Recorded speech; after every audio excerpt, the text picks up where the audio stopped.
Alkoholis geriausia priemonė nuo gripo. Taip, mitas ar tiesa? Nu, nesąmonė. Tai yra vaistas nuo visų ligų. Irgi ne. Čia darželinuką klausimą turiu. Nu, nesvarbu. Sužadina apetitą gerai, kai skauda skrandį, padeda virškinimui. Tiesa ar mitas? Nežinau, žiūrim koks. Alus sužadina.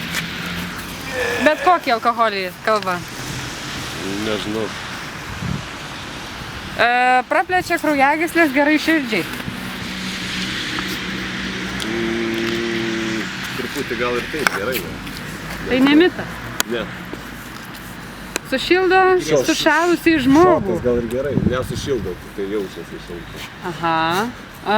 Padidina motinos pieno gamybą ir kokybę. Neįsivaizduoju. Jau kas vienas vakar. Žodžiu, tai yra dar pavadinimas girtas pienas. Nuima stresą, tiesa ar mitas?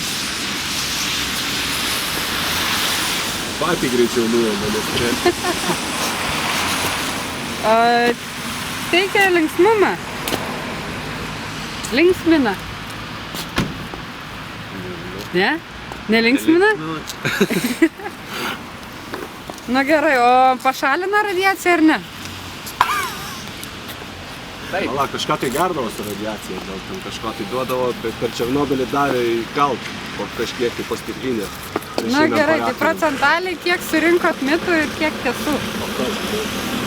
Nu 9 klausimai, kiek ten sakėt, kad tiesa? Na? Praplėsi tai gali būti. Kiek sakėt, kad mitų? Nes aš žinau, kad visi yra mitai. Kaip tu sakai? Visi mitai? O tu kaip sakai? Visi mitai? Ne. Ne visi mitai, yra tiesos? Tas, kad su Nu gerai, tai meskit pamaskomus ar balsuokit kaip norit, nes teisingai atsakė tik tai 2 žmonės.